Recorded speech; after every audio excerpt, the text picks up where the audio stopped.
أعوذ بالله من الشيطان الرجيم. بسم الله الرحمن الرحيم. السلام عليكم ورحمة الله تعالى وبركاته.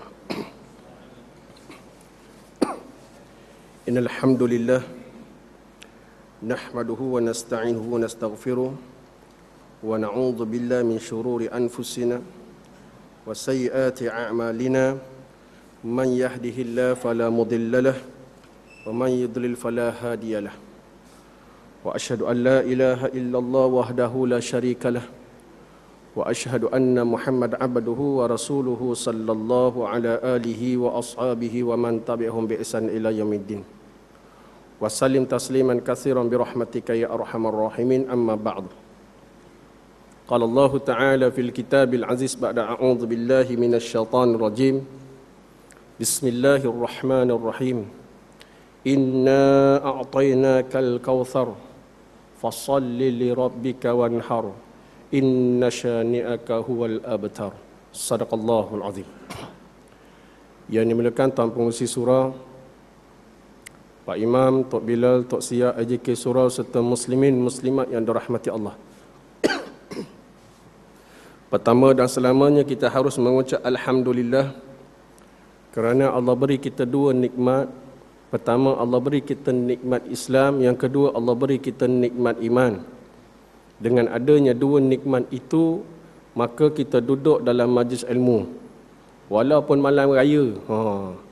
Malam raya ni tuan-tuan. Nah, tapi kita buat juga majlis ilmu sesuai dengan hadis Nabi SAW. Nabi kata, fadlul ilmin ahabba ilayya min fadlul ibadah.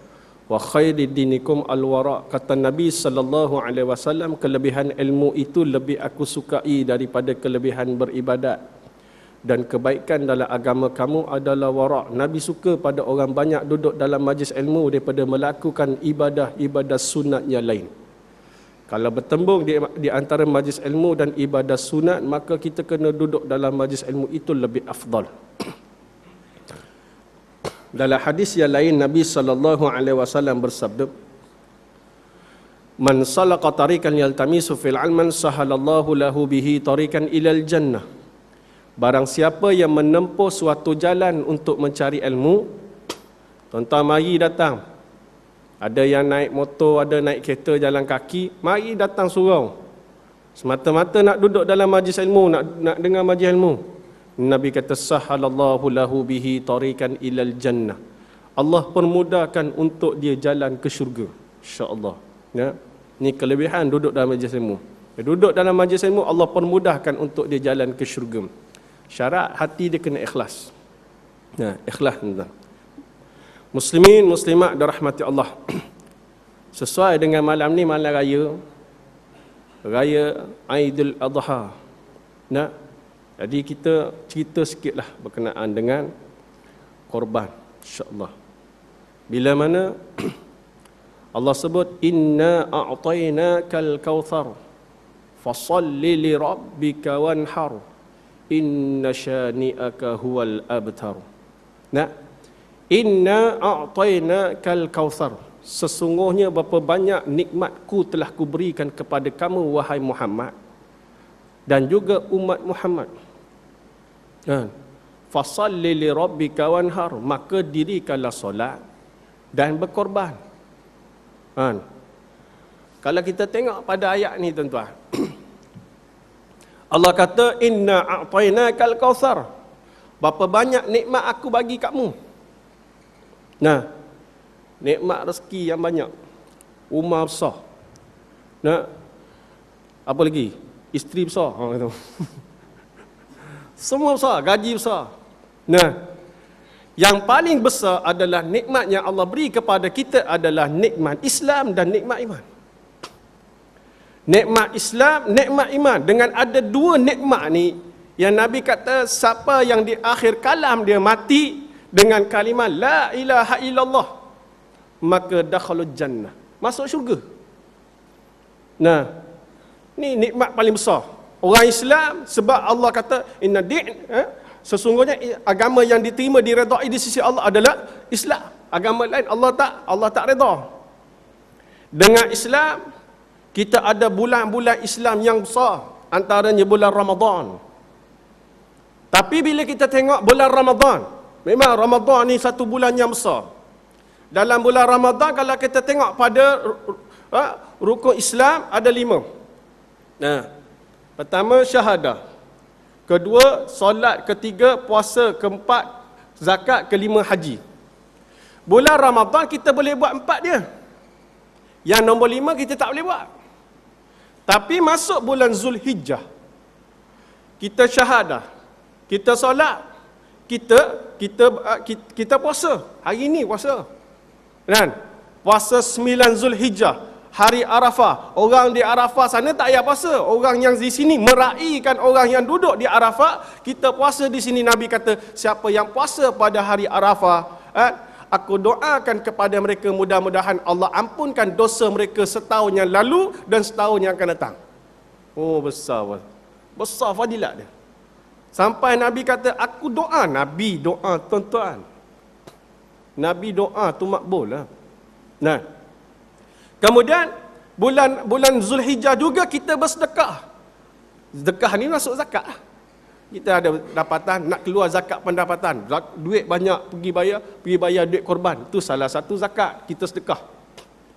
Nah, ni saya ni nak berkorban ni, sedekah. Kemudian yang kelima ada haji. Zulhijjah ada haji. 5 terkumpul dalam satu bulan, iaitu bulan Zulhijjah. Fasa satu dalam bulan Zulhijjah, puasa sehari je. 9 Zulhijjah, tapi fadilat dia besar. Nampak tuan-tuan, muslimin, muslimat dirahmati Allah. Dan pada bulan yang sama, ada satu perkara yang cukup besar, berkorban. Dan sampai Allah kata, bila mana nikmat aku telah bagi kepadamu, rezeki yang banyak, bila kamu dah duduk atas muka bumi, rezeki banyak. Nikmat yang paling besar, nikmat Islam. Yang kedua, nikmat iman. 2 nikmat ini, maka fasalli li rabbika wanhar, maka dirikanlah solat. Nah, solat ni nak menunjukkan tanda seseorang itu beriman dengan perbuatan. Nah, kemudian bila mana dia bersolat, kemudian berkorban. Korban lembu besar, iman kecil. Ada seorang sahabat kita bisik tadi, ustaz, orang hari ni lembu dipersembahkan cukup besar, tetapi iman mereka cukup kecil. Tuan-tuan, muslimin, muslimat dirahmati Allah. Baik, kita cerita tentang korban. Setengah orang, saya pergi ke satu tempat, Damansara Damai. Damansara Damai, dia suruh saya kuliah 2 jam. 2 jam aku kuliah, tuan-tuan, lepas isyak pula tu. Tapi tak lari. Tajuk dia, korban, ibadah lain ditinggalkan. Maksud dia gini, kita kejar yang sunat. Korban adalah satu, korban ni sunat muakkad. Sunat muakkad. Nah, bagi mereka yang mampu. Kita tengok makna korban apa dia. Dari segi bahasa, korban ini dekat, agar seseorang itu mendekatkan diri dia dengan Allah. Dari segi istilahnya, taat, ketaatan. Istilahnya ketaatan. Kesimpulan dia taat pada Allah. Kita taat pada korban, tapi yang lain. Hari ini saya telah menulis, lama tak menulis, tuan, di status FB saya. Lama tak menulis dalam FB. Bila mana seseorang itu dapat inna a'tainakal kautsar, Allah kata, berapa banyak nikmat aku beri kepadamu, fasalli li rabbika wanhar, maka dirikanlah solat dan juga berkorbanlah kamu. Ramai di kalangan umat Islam hari ini berkorban, tetapi tinggal ibadah yang lain. Nah, kita tengok peristiwa, kita kenal balik peristiwa korban sebelum kita cerita yang tu. Korban pertama berlaku ketika mana zaman Nabi Adam alaihi salam. Ada anak yang bernama Qabil dan Habil. Qabil, Habil. Nah, kemudian bila mana Qabil dan Habil ini ada pasangan kembar. Ada pasangan kembar di kalangan wanita, perempuan. Seorang ni nama dia Iklimiyah, dia kembar kepada Qabil, Iklimiyah. Kemudian yang seorang ni Layuza. Layuza ni kembar Habil. Kemudian atas arahan Allah untuk memperbanyakkan zuriat, lalu Allah memerintahkan Nabi Adam supaya kahwin silang. Ni antara dua kembar ni kahwin silang. Qabil, Habil, Iklimiyah dan juga Layuzah. Jadi kahwin silang. Makna Habil kahwin dengan Iklimiyah, Qabil kahwin dengan Layuzah. Iklimiyah ni cun. Nak kata cun lah, lawa, cantik. Iklimiyah ni, bahasa hari ni panggil cun lah. Macam artis ni lah. Layuzah ni kurang sikit cun dia. Jadi bila mana Qabil ni disuruh kahwin dengan Layuzah, kahwin silang, Qabil sudah timbul perasaan cemburu. Mana boleh aku kahwin dengan orang tak lawa? Aku nak kembar aku lawa. Kata Qabil. Habil tak ada, dia tak kisah, mana-mana boleh, kan? Tak kisah. Lalu bila mana dia membantah kata Nabi Adam, bantah, lawan. Kemudian bila mana timbul perasaan benci tadi, perasaan iri hati, lalu Allah mengarahkan supaya dua orang ini menyembahkan korban mereka, korban masing-masing. Lalu Qabil ni dia menyembahkan korbannya berupa tanam-tanaman. Tetapi yang disembah kepada Allah adalah tanaman yang merupakan tanaman yang rosak. Tanaman yang rosak. Manakala Habil menyembahkan seekor kibas yang gemuk, yang memang kalau hari ni kalau beli harga 7,000, 8,000. Kita lembu apa? 28, 3,000 gitu, 4,000 lebih kurang. Dia Habil ni menyembahkan kibas yang besar, yang gemuk. Lalu ketika itu Allah menerima korbannya Habil. Allah mengangkat kibas Habil, menerima kibas dia, menerima persembahan dia. Lalu datanglah, timbullah perasaan iri hati daripada Qabil. Lalu dia membunuh Habil.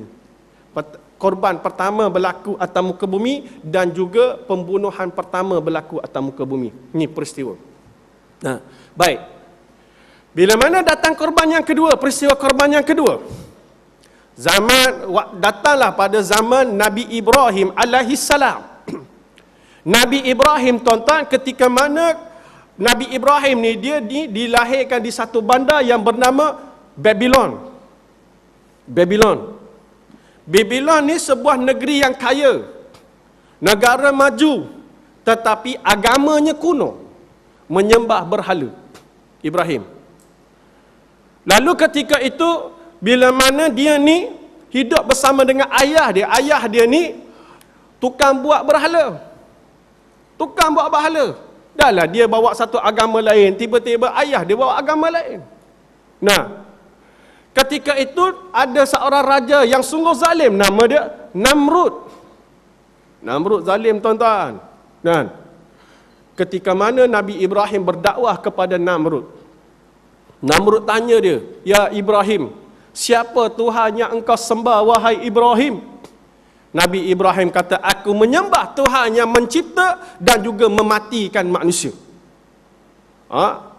Kata Namrud, "Setakat menghidup dan mematikan ni aku pun boleh buat." Kata Namrud. Nabi Ibrahim tanya balik, "Buat macam mana kau nak buat?" Lalu ketika itu Namrud memanggil dua orang daripada dalam penjara, keluarkan dua orang dalam penjara, dia bunuh seorang dia lepaskan. Nampak tak Ibrahim? Kata Namrud, "Seorang aku bunuh, seorang aku lepas." Makna seorang aku hidupkan, seorang aku matikan. Sedangkan Allah menghidup dan mematikan daripada tak ada jadi ada, daripada ada jadi tak ada. Seorang perempuan belum berkahwin, kemudian berkahwin bersama dengan suami, daripada perut, dalam perut tak ada apa, tiba-tiba ada seorang baby 9 bulan duduk dalam tu, keluar pula baby ni. Kemudian baby ni membesar sampai baby ni usia dia 60 tahun. Baby yang usia 60 tahun ni mati pula baby ni. Maka daripada ada tak ada, daripada tak ada jadi ada jadi tak ada. Ni Allah cipta. Sedangkan yang Namrud tadi sememangnya ada, satu dia bunuh, satu dia tak bunuh. Lalu dia kata, "Tengok, aku bagi nyawa seorang, aku hidupkan seorang, aku mati." Inilah proses pembodohan manusia. Bermula proses pembodohan manusia pada zaman Namrud. Namrud membodohkan manusia. Oleh kerana Namrud buat perkara tersebut, disebabkan rakyat Babylon ketika itu berkumpul melihat apa yang Namrud buat, semua rakyat Babylon ketika itu percaya dekat Namrud. Sebab Namrud keluar TV hari-hari. Nabi Ibrahim tak pernah keluar TV, tuan-tuan. Jadi bila rakyat Babylon yang hari-hari tengok TV percaya, tengok TV percaya, maka hari-hari tengok Namrud, percayalah apa yang Namrud kata. Walaupun Namrud temberang, nipu. Tuan-tuan, bab menipu ni tuan-tuan. Nak keluar ni. Bab menipu ni tuan-tuan. Bila mana kita tengok orang pergi haji yang tu Ibrahim kita stop jap. Orang pergi haji. Labbaik Allahumma labbaik. Tanya balik, Pak Cik baca tu Pak Cik faham tak? Tak faham Ustaz. Dah tak faham jangan berbaca. Dah masa khusus haji suruh baca. Ni setengah orang gitu. Labbaik Allahumma labbaik. Aku menyahut seruan kau ya Allah. Di tanah haram kita sahut seruan Allah. Tanya balik, Pak Cik, waktu Pak Cik di Malaysia dulu, ada tak labbaik Allah kat Malaysia? Mana ada Kaabah kat Malaysia? Kita bukan kata Kaabah, kita kata maksud perkataan tadi tu, labbaik Allahumma labbaik. Aku menyahut seruan kau ya Allah. Di tanah haram kita sahut seruan Allah, di tanah Melayu kita sahut tak seruan Allah? Apa dia ustaz seruan Allah? Seruan Allah terhadap umat Islam, iqamatuddin wa siyasat dunya bih. Tegakkan agama dan mentadbir bumi dengan agama. Ni seruan Allah. Tegakkan agama dan mentadbir bumi dengan agama. Dengan benda ni lah Nabi pergi berjihad. Sahabat-sahabat Nabi pergi berjihad. Pasal apa? Iqamatuddin wa siyasat dunya bih. Ada setengah ulama kata bihi, ada setengah kata bih. Tegakkan agama dan mentadbir bumi dengan agama. Takbir bumi dengan agama. Bila mana kita tak takbir bumi dengan agama, datang proses penyelewengan, menipu, membohong. Sebab apa? Agama tolak pi. Pasal tu Nabi kata apa? Ada 3 golongan. Apabila 3 golongan ni mati, Allah tidak akan berbicara dengan 3 golongan ni. 3 golongan. Bila mana dia mati, Allah tidak akan berbicara dengan 3 golongan ni. Siapa 3 golongan ni? Pertama, Syaikhun Zanin. Siapa? Syaikhun Zanin ini iaitu golongan yang tua yang bernikah. Dia dah tua, dah menikah tapi berzina. Tua, dah menikah, berzina. Syaikhun Zanin. Saya pernah pergi satu tempat. Saya pernah cerita sini. Ada orang ajak saya pergi kelab dandut. Kita ikut dulu lah zaman-zaman Syekh dulu dia berdakwah, tak kira masuk semua kelab dandut, disko semua dia masuk. Jadi kita ikut contoh. Satu hari saya pernah ikut lah, satu surau ni ajak pergi tengok berapa ramai orang Melayu Islam duduk dalam kelab dandut. Pergi dekat taman, dekat Medan apa tu? Dekat Medan Mara, dekat KL. Masuk tuan-tuan, 99% semua Melayu. 1% dia bukan Melayu, toke kedai tu. Masuk tuan-tuan, saya tengok ada seorang pakcik ni, Allah kesian. Pakai t-shirt merah, ada collar, posh bag dekat pinggang. Sedang berjoget bersama dengan GRO. Allah. Saya cakap kalau dia matilah ketika itu. Na'udzubillah min zalik. Minta Allah pelihara kita daripada perkara macam ni nak. Pertama, Nabi kata golongan pertama yang Allah tak nak berbicara dengan mereka Syaikhul Zanin, iaitu orang tua yang berzina. Yang kedua, wa malikul kadzabun, pemimpin. Malik ni ada sultan pun boleh, pemerintah boleh, pemimpin pun boleh. Wal malikul kadzabun, pemerintah yang kadzabun, penipu, pendusta, suka menipu, suka berdusta. Hari-hari cakap nipu. Bila kita tanya K-pop siapa yang bayar? Dia kata K-pop ni ada penaja.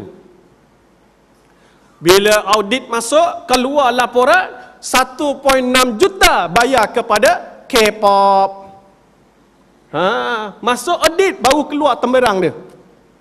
Nah, RTM. Aku sebut juga amalan ni tuan-tuan. Besok nak raya. RTM beli jam dinding. Kata audit kalau beli kat luar baru RM100. Tapi dia declare RM3,810. La ilaha illallah. Beli scanner, printer scanner. Kalau beli kat luar audit kata dalam RM4,000, RM5,000 je. Dia declare RM14,600. Nipu tak menipu? Nipu. Duit apa? Duit tuan-tuan. Nampak tuan-tuan?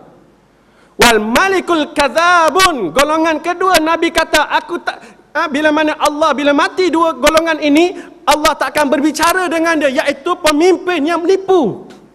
Pasal tu dalam hadis yang lain Nabi sebut, ada seorang pemimpin yang memimpin umat Islam, apabila dia mati dalam keadaan menipu, melainkan Allah mengharamkan ke atasnya syurga. Hadis riwayat Muslim. Haram ke atas dia syurga. Menipu umat Islam. Buat zalim pada orang Islam. Berita terbaru, Fatah Asisi hari ini hidup dah tak tenang. Hari-hari makan pil untuk ketenangan jiwa.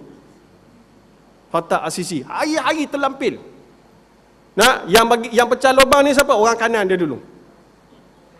Dia kata hari-hari ni dia makan pil ketenangan.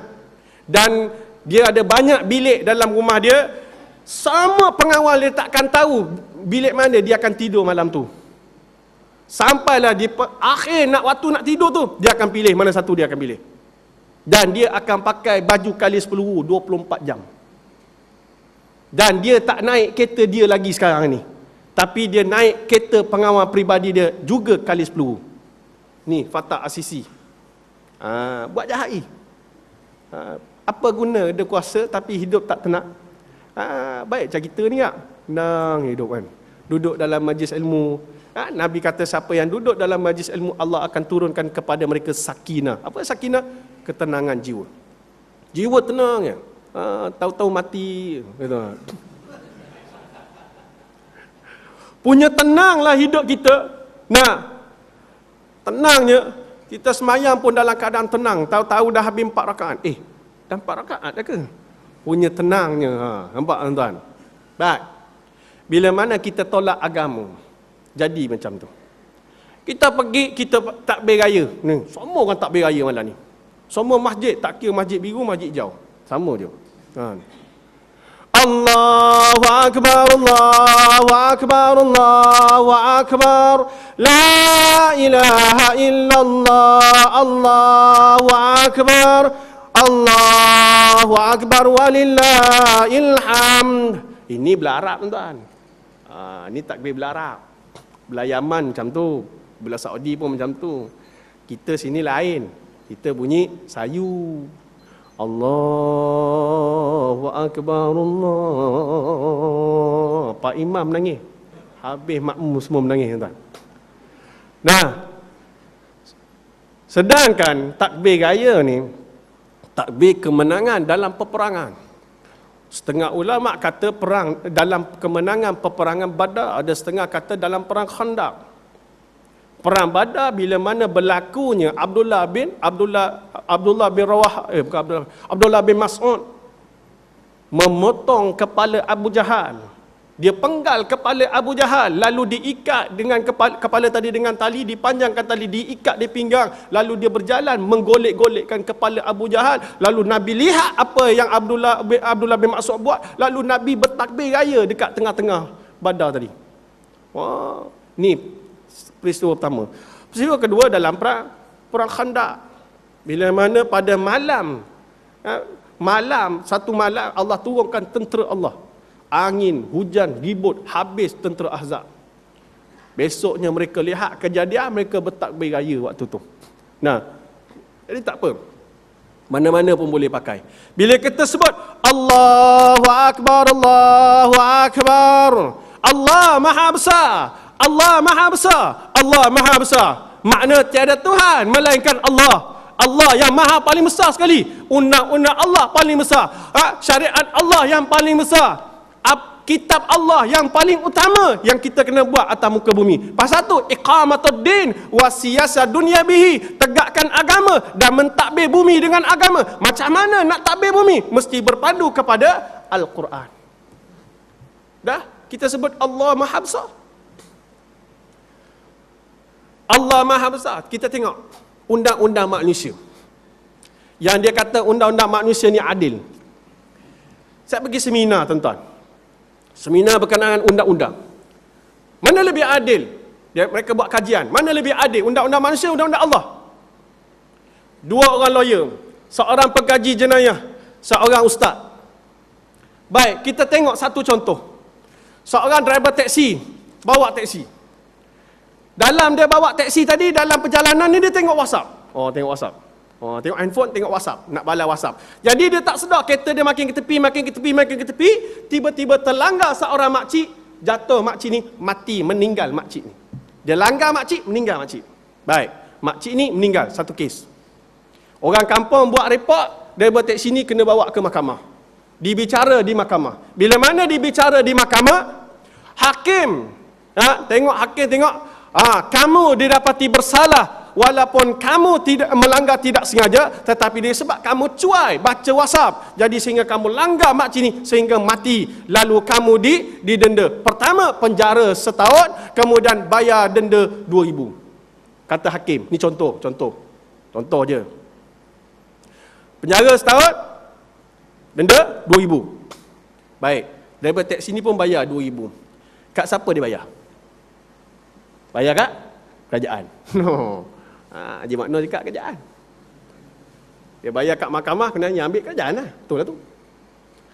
Keluarga makcik yang mati ni, keluarga dia dapat apa? Makcik yang mati ni, keluarga dia apa dapat? Tak apa-apa. Mana keadilan hukum manusia? Yang mati orang lain, yang dapat duit orang lain, pihak ketiga. Boleh faham? Baik. Satu kezaliman. Kezaliman kedua, pakcik ni dia melanggar tak sengaja.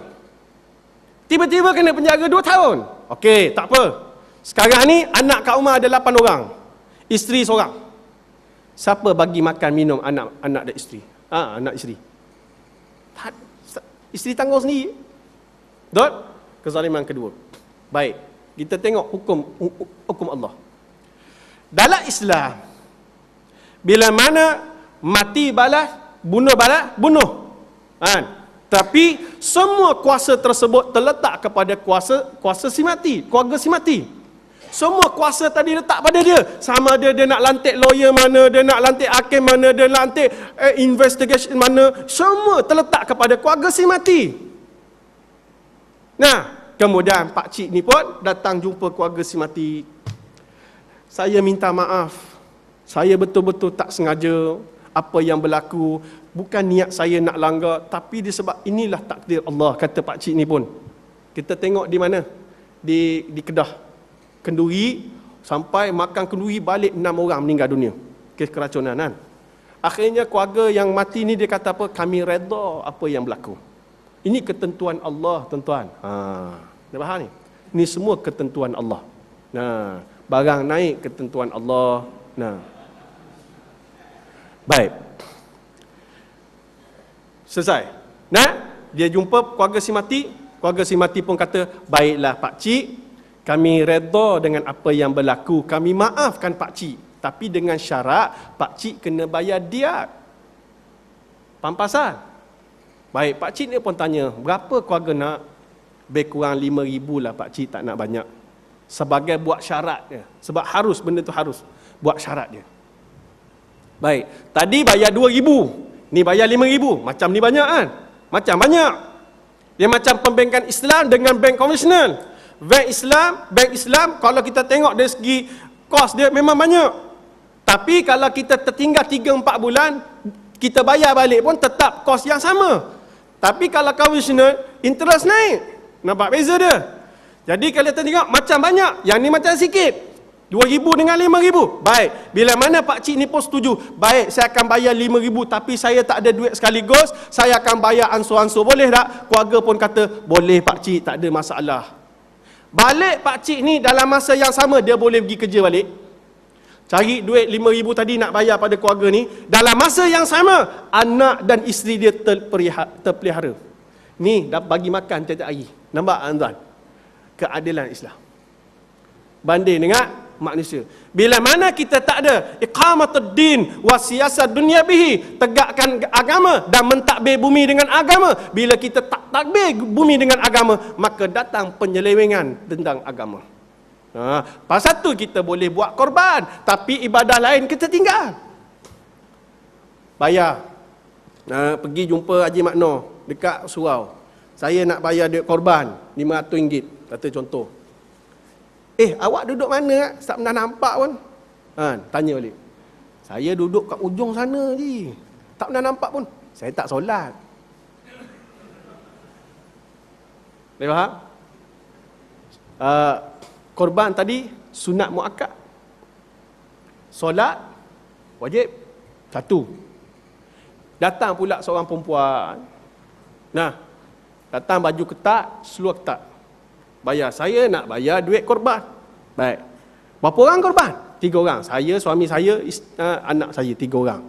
Yang datang tu rambut perang, jambul kat depan tuan-tuan. Tudung tak pakai. Kita kejar korban, dalam masa yang sama kita kejar yang sunat, tapi yang wajib kita tinggalkan. Ini yang dimaksud dia korban, tapi ibadah lain ditinggalkan. Kita berkorban setiap tahun, bayar duit korban. Setiap tahun kita berkorban. Dalam masa yang sama kita langgar hukum Allah. Dalam masa yang sama kita lawan orang yang nak menegakkan hukum Allah atas muka bumi. Agak-agak korban kita Allah terima tak terima tuan? Allah. Korban semua orang boleh korban. Kita tengok Qabil dengan Habil tadi, dua-dua korban. Dua-dua korban. Tapi Allah terima yang mana? Habil. Ikhlas. Tak lawan Allah, hati baik, dia tak khianat pada saudara dia bernama Qabil. Dia ikut perintah bapak dia ikut perintah Allah, dia ikut semua. Allah terima korban Habil. Sama macam kita hari ni, korban. Semua orang boleh korban. Duit ada. Inna a'tainakal kautsar. Berapa banyak nikmat aku bagi kepada kamu. Dengan nikmat kita ada tadi. Kita kerja. Dalam masa kita bekerja, kita menipu dalam pekerjaan kita. Maka dengan duit yang kita ada, korban juga. Kita korban. Tapi tadi dah menipu. Kita tidak jujur pada Allah. Nampak tuan-tuan? Baik. Ini kisah dia. Baik. Selesai. Kemudian kita sambung balik kita sambung balik kisah Nabi Ibrahim tadi. Sampai mana tadi Nabi Ibrahim? Nombor 3. Nombor 3. Yang ketiga, golongan yang ketiga yang Allah tidak mahu terima atau tidak berbicara dengan dia, wa'ailun mustakbirun, golongan yang miskin, miskin sombong. Dan miskin sombong. Bila mana ada dah miskin, tak nak hidup cara ikut cara Quran, tak nak ikut cara Islam, lawan pula Quran, lawan pula Islam, sokong pula orang yang tak nak kepada Islam. Dia miskin dah. Dapat setahun sekali dah dapat abuan, dah sokong golongannya lawan Islam, habis. Golongan miskin yang sombong. Boleh faham tak? 3 golongan. 3 golongan ni yang Nabi kata bila mati Allah tidak akan berbicara dengan mereka. Pertama, syaikhun zanin, golongan tua yang berzina. Kedua, wal malikul kadzabun, golongan pemimpin yang menipu. Golongan ketiga, wa'ailun mustakbirun, iaitu golongan yang miskin dan sombong. 3 golongan. Baik, selesai. Balik kepada kisah Nabi Ibrahim. Bila mana Namrud kerja dia menipu rakyat. Bila mana Namrud menipu, akhirnya Nabi Ibrahim tentang Namrud. Bukan tentang apa pun, Nabi Ibrahim pergi berdakwah kepada rakyat-rakyat Babylon ni. Dahlah berdakwah, kemudian satu ketika bila mana ada upacara penyembahan berhala berlaku di Babylon, Nabi Ibrahim masuk ke dalam kuil, bila mana kosong kuil tadi, masuk ke dalam kuil, lalu dia memecahkan berhala-berhala yang kecil. Dia meninggalkan berhala yang paling besar. Lalu disangkutkan tukul tadi ke telinga berhala yang paling besar. Lalu ketika itu rakyat Babylon kata, ini kerja Ibrahim. Lalu mereka tangkap Nabi Ibrahim. Bila mana ditangkap, lalu Namrud membakar Nabi Ibrahim. Bila mana Nabi Ibrahim berdoa kepada Allah, diselamatkan Nabi Ibrahim. Bila mana api tadi jadi sejuk, wassalamun ala Ibrahim, terselamat Nabi Ibrahim. Bila selepas selamat, Nabi Ibrahim dah selamat, Allah memerintahkan Nabi Ibrahim supaya keluar daripada Babylon. Lalu Nabi Ibrahim pun keluar, berhijrah, keluar daripada Babylon bersama dengan isteri dia, bersama Siti Sarah dan juga anak saudara dia Lut, Nabi Lut alaihi salam. Keluar daripada Babylon, pergi ke Palestin. Sampai di Palestin, tengok Palestin dengan panas terik, dengan kering kontan, tak boleh hidup ni. Akhirnya dia masuk ke Mesir. Sampai di sempadan Mesir, dia ditangkap, dia ditahan oleh amunisasi Mesir, iaitu immigration Mesir. Immigration lah, amunisasi yang jaga sempadan. Dia ditangkap, tanya, mana pasport? Mana ada pasport? Kemudian immigration ni pergi report dekat Raja Mesir.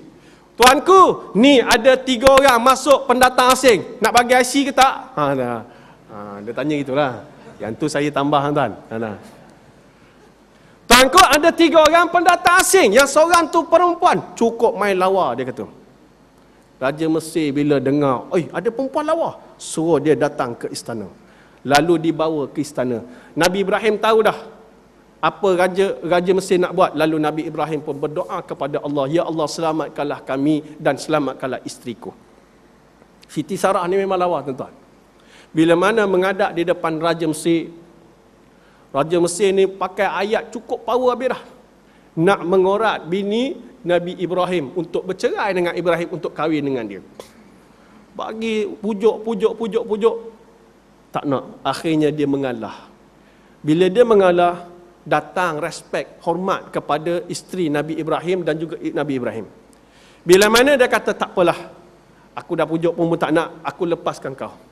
Bila Raja Mesir ni lepaskan Nabi Ibrahim bersama Siti Sarah, lalu diberikan hadiah-hadiah dia bagi hadiah kepada Siti Sarah berupa barang-barang kemas dan juga seorang perempuan yang bernama Siti Hajar. Siti Hajar. Bila tu keluarlah sebagai pembantu. Bila keluar daripada Mesir, Nabi Ibrahim masuk balik ke Palestin. Bila masuk ke Palestin, Siti Sarah tengok, tak boleh jadi Siti Hajar ikut laki aku ni. Tanpa mahram, maksud dia gitu. Tak apalah Abang Ibrahim, tolonglah Abang Ibrahim nikah bersama dengan Siti Hajar.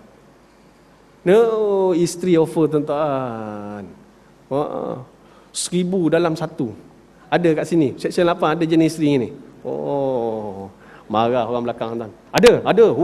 Bagus. Ada.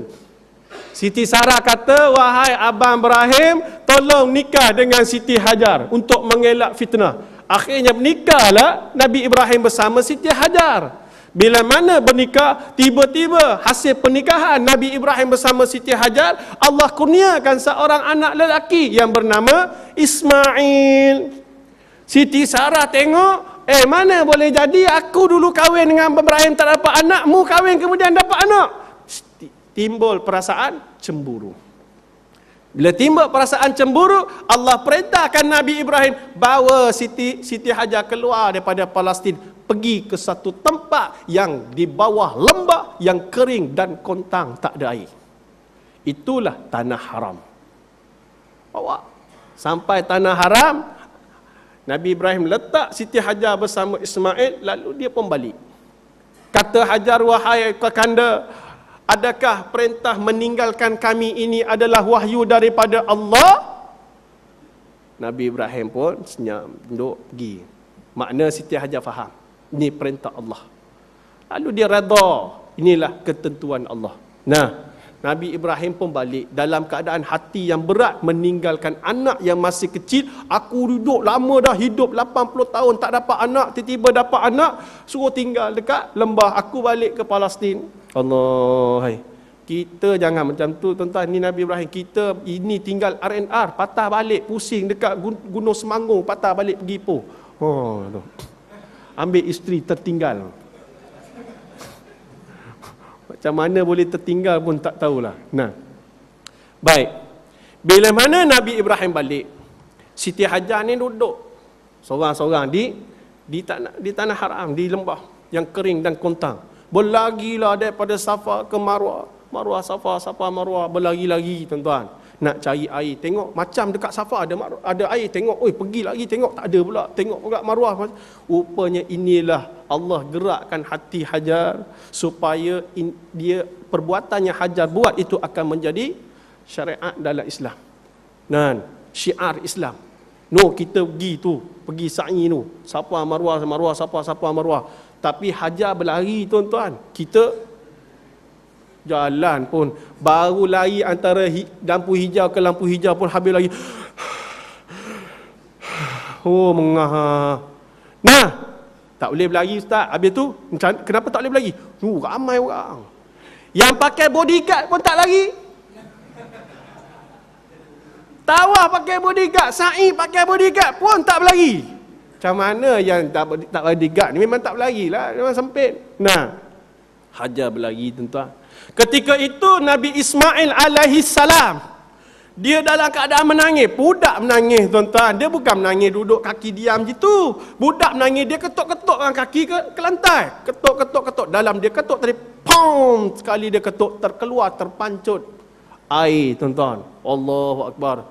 Ini air yang kita minum sampai hari ini, iaitu air Zam-Zam. Nabi telah meninggalkan kita 1400 tahun lebih. Sebelum Nabi sampai ke Nabi Ibrahim berapa ribu tahun nak lagi. Tapi air Zam-Zam tak pernah kering sampai hari ini. Tapi Barat tak pernah istihad pun. Ini 7 perkara ajaib di dunia.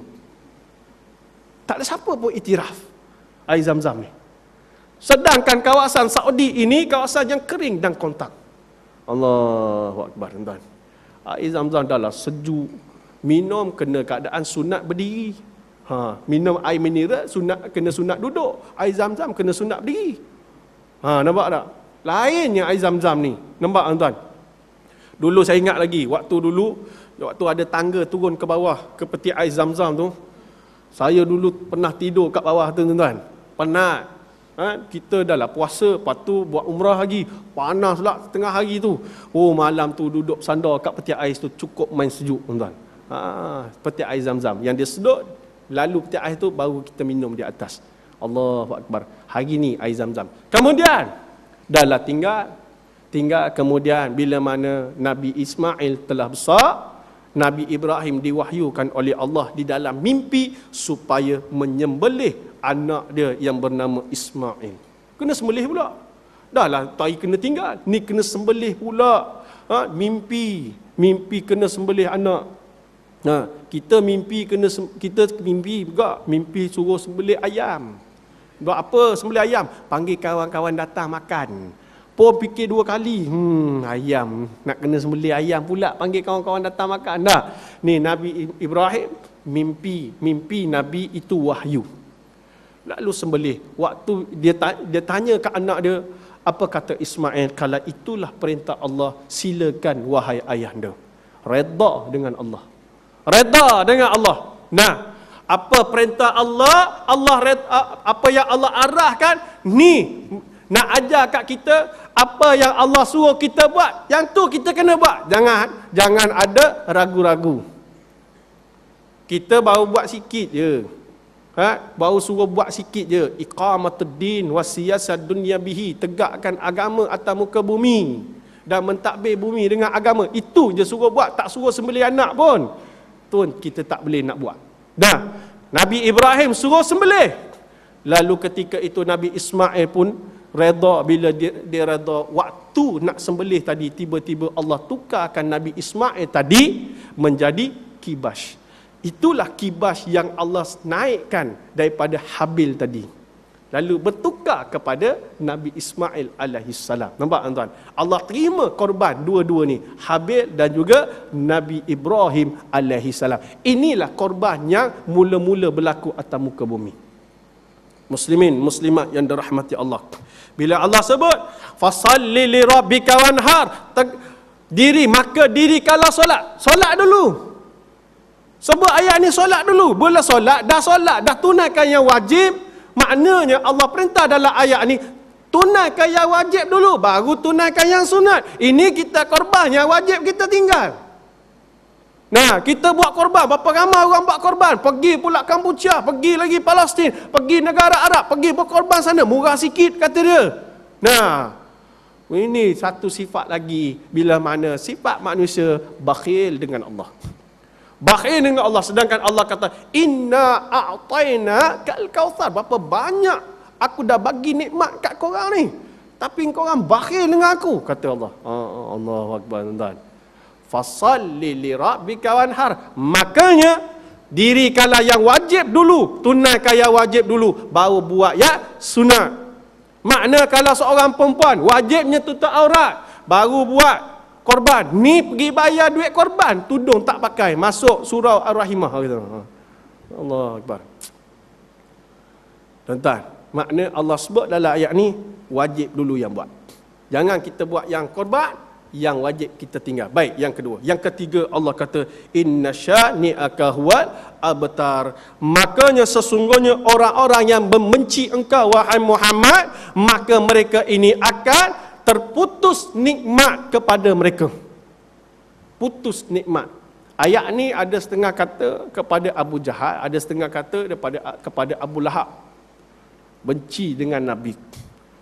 Bila mana seseorang itu telah diberi nikmat, dah nikmat dah ada, kemudian suruh dirikan solat, beriman dengan Allah dan Rasul, kemudian berkorban, tanda kita infakkan harta kita ke jalan Allah. Innamal mu'minuna alladzina amanu billahi wa rasul thumma lam yartabu wa jahadu bi amwalihim wa anfusihim fi sabilillah ulaika humus shadiqun. Allah sebut dalam Quran bila mana suruh infak, dua benda ni mesti kena infak, harta dan juga nyawa. Harta, nyawa, harta, nyawa, harta, nyawa. Bila mana kita menginfakkan harta kita dan nyawa tenaga kita untuk ke jalan Allah fi sabilillah, untuk melihat Islam ini tertegak, maka ulaika humus shadiqun, orang itulah yang menterjemahkan iman yang terkandung di dalam hati mereka.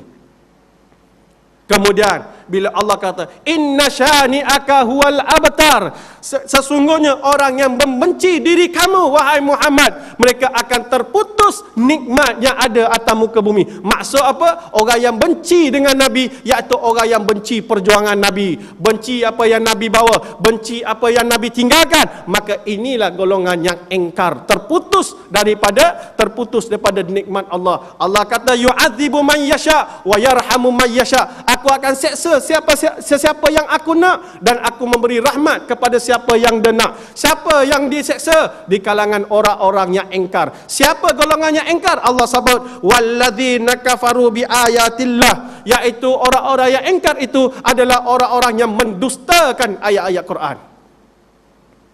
Tu orang yang engkar. Allah tak sebut orang kafir, Allah sebut orang engkar. Engkar kerana engkar tentang ayat-ayat Allah. Mbak tuan, kita suruh anak kita kata, Man baca Quran. Tiba-tiba Man baca novel. Taat ke engkar? Engkar.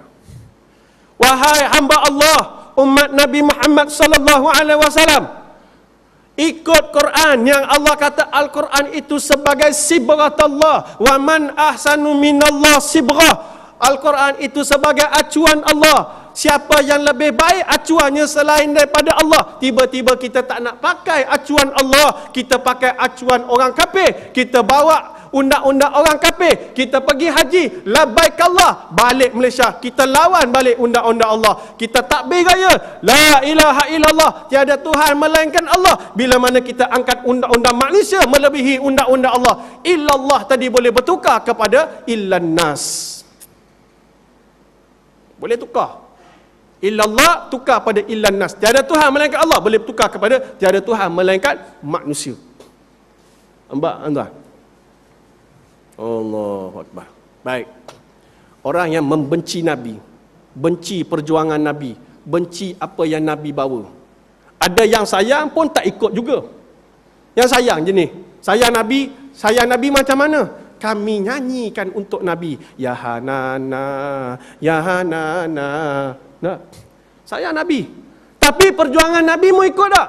Berjuang tak ada. Kami duduk surah masjid je. Kami berzikir, baca Quran, Ya Hanana, selesai. Berjuang ni, tak payahlah. Penat. Tak ada masa kami. Oh, kita berzikir ada masa, kita baca Quran ada masa, kita berqasidah ada masa, tapi perjuangan yang Nabi bawa, yang kita patutnya sambung perjuangan Nabi, kita tak ada masa. Nan alladzina amanu wa hajaru wa jahadu fi sabilillah bi amwalihim wa anfusihim a'zamu darajah indallah wa ulaika humul faizun. Allah kata apa? Orang-orang yang beriman, yang berhijrah. Dia beriman dengan Nabi, beriman dengan Allah dan Rasul, kemudian berhijrah bersama dengan Nabi. Hari ini berhijrah daripada tak solat pergi solat, daripada tak duduk dalam jemaah Islam, duduk dalam jemaah Islam, mempertahankan Islam, duduk sama untuk perjuangan Islam. Berhijrah, kemudian berjihad ke jalan Allah fi sabilillah. Dia berjihad pula, dah duduk dah, jihad lagi. Kemudian bi amwalihim wa anfusihim, dengan harta dan nyawa mereka.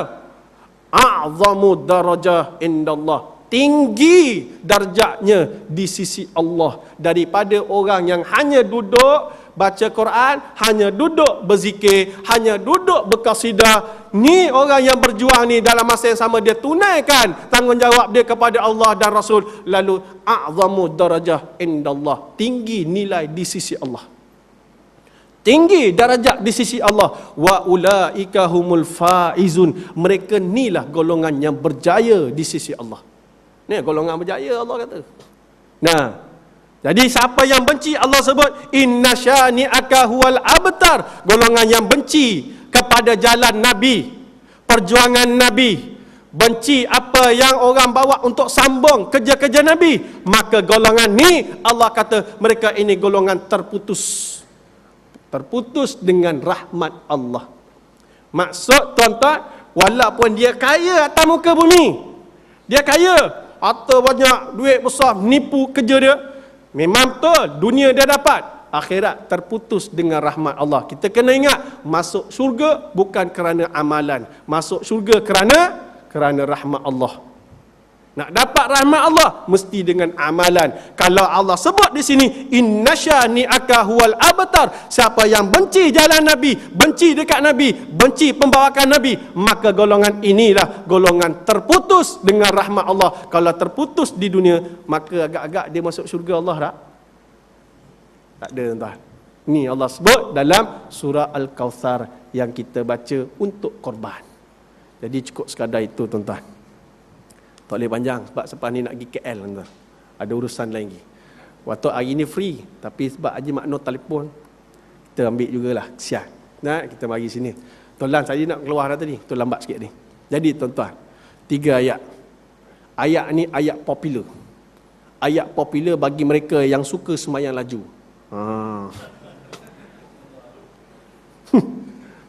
Zuhur, asar.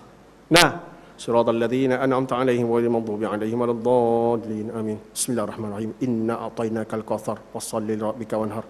Inna syani'aka wal abtar. Allahu akbar. Ni nak masuk meeting ni. Lambat. Jadi itulah ayat paling popular sekali. Nah, bukan orang sini tuan-tuan, orang Zimbabwe. Ayat popular, tapi walaupun dia ayat pendek 3 ayat, bacalah dengan betul, tapi dia punya fadilat besar tuan-tuan, kisah dia besar. Kisah dia yang kita buat besok pagi ni, kisah korban. Nampak tuan-tuan? Muslimin, muslimat dirahmati Allah. Jadi cukup sekadar itu tuan-tuan, untuk sedikit tazkirah bagi diri yang cakap dan juga bagi diri yang mendengar. Mudah-mudahan apa yang kita bincang pada malam ini dapat meningkatkan keimanan dan ketakwaan kita kepada Allah. Mudah-mudahan Allah selamatkan hidup kita di dunia dan di akhirat, insya-Allah. Mudah-mudahan orang yang berkorban tadi, dalam dia berkorban, dia menunaikan kewajipan-kewajipan yang Allah perintah atas diri dia. Mudah-mudahan Allah menerima korbannya, insya-Allah. Tuan-tuan, cukup sekadar itu. Sebelum saya tutup, tuan-tuan, minggu depan saya akan ke Sungai Limau. Kita ditugaskan pada 24 sampai 27. Saya pergi 23 sampai 28. Jadi, tuan-tuan kena faham, perjuangan Islam ni memerlukan dana. Perjuangan Islam ni, Islam tidak menjanjikan apa-apa kemewahan di dunia. Jadi, untuk memenangkan Islam memerlukan dana. Jadi, saya minta kita dapat buat collection sikit untuk pergi hantar kepada bantuan kepada Sungai Limau. InsyaAllah saya akan pergi pada minggu depan. Grup Kelang lah. Grup Kelang. Jadi saya pergi naik motor, tuan-tuan, ride. Ni ride Tabawi. Gitulah. Jadi tuan-tuan boleh kumpul duit, kita boleh bagi kepada perjuangan Islam di sana, insya-Allah. Mudah-mudahan Islam menang, insya-Allah. Baik, yang kedua, di belakang sana anak saya buka satu meja, ada sedikit jualan makanan-makanan sunnah. Antara madu Yaman. Madu Yaman sumur hitam. Saya kekal dengan jual sumur hitam. Ya, sumur hitam ni hanya ada pada musim panas saja di Yaman. Saya tak jual sidih, saya tak jual sumur biasa, tak jual sidih, sumur hitam. Yang kedua, madu yang campur dengan herba Yaman dipanggil madu khultah. Madu khultah ni khas untuk orang kahwin saja. Orang bujang jangan beli, tuan-tuan. Amat berbahaya, amaran keras daripada kerajaan Malaysia. Yang ketiga, madu zuriat. Madu zuriat ni khas untuk perempuan. Perempuan yang telah berumah tangga, kemudian tidak ada zuriat. Nah, dah kahwin lama dah ustaz, zuriat tak ada. Ini sebagai ikhtiar. Ikhtiar saja yang tentukan oleh Allah. Allah yang tentu, kita sebagai usaha je. Ada jual madu zuriat. Yang keempat, propolis, iaitu air liur lebah. Ni empat ni semua berkenaan dengan lebah. Air liur lebah. Air liur lebah ni dia menaikkan tenaga badan. Kemudian sendi-sendi, kita punya sendi semua yang kebal-kebal lengok. Kemudian bagi orang yang asma. Sebab saya kalau tak test dulu, saya tak berani jual, tuan-tuan. Isteri saya asma teruk. Satu hari pakai inhaler ni 10 kali ke atas. Inhaler ni kalau nak pump ni 10 kali ke atas lah satu hari. Tapi bila semenjak dia makan propolis, makan air liur lebah ni, sampai saya tanya, mana pergi inhaler? Entah, hilang, tuan-tuan. Makna tak pakai lah tu. Dia makan tu air liur lebah. Ni air liur lebah rupanya untuk menghilangkan asma. Cara makan nanti kita ajar, insya-Allah. Kemudian habatus sauda kapsul 2 in 1. Habatus sauda minyak zaitun 2 in 1 untuk membuang kolesterol, penyakit dalaman, demam, sesama boleh, insya-Allah. Kemudian ada pati minda excellent, pati minda. 6 makanan sunnah cantum jadi satu untuk minda kita dan anak-anak kita. Dan yang tu makanan sunnah lah, tuan-tuan. Macam-macam ada makanan sunnah. Yang tak sunnah pun ada. Coklat daripada Turki, tuan-tuan boleh tengok. Dan t-shirt Rabi'ah tu. Rabi'ah tu semua sama depan, tapi yang belakang beza. Belakang gambar peluru, tuan-tuan. Tuan-tuan boleh tengok. Yang tu, design tu hanya pada kat Kelang saja. Tuan-tuan boleh tengoklah belakang sana. Wallahualam. Cukup sekadar itu. Saya minta maaf sekiranya ada terkasar, tersilap, tersasar, terkena. Bukan niat saya nak kena sesiapa, sekadar berkongsi sedikit ilmu. Mudah-mudahan sedikit ilmu ini meningkatkan iman dan ketakwaan kita kepada Allah, insya-Allah. Akhirnya yang baik itu datang pada Allah, yang buruk itu datang pada diri saya sendiri. Bismillahirrahmanirrahim. Alhamdulillahirabbil alamin, wassalatu wassalamu ala asyrafil anbiya wal mursalin sayyidina Muhammadin wa ala alihi washabbihi ajmain. Raditu billahi rabban wa bil islami dinan wa bi Muhammadin nabiyyi wa rasula. Allahumma fir lana dhunubana wa liwalidina warhamhum kama rabbawna shaghira wal jami'il muslimina wal muslimat wal mu'minina wal mu'minat bi rahmatika ya arhamar rahimin. Allahumma zidna fil ilmi wa fahmi fid din. Allahumma faqihna fid din wa ta'limna fi ta'wil. Allahumma arhamna bil Qur'an waj'alhu lana imaman wa nuran wa hudan wa rahmah. Allahumma zakkirna minhu ma nasina wa 'allimna minhu ma jahilna warzuqna tilawatah anna al-laili wa atrafan nahar waj'alhu lana hujjatan ya rabbal alamin. Rabbana atina fid dunya hasanah wa fil akhirati hasanah wa qina azaban nar. Sallallahu alaihi Muhammadin wa ala alihi wa sahbihi wa baraka wasallam. Alhamdulillahi rabbil alamin. Wabillahi taufiq wa hidayah. Assalamualaikum warahmatullahi taala wabarakatuh. Takbir.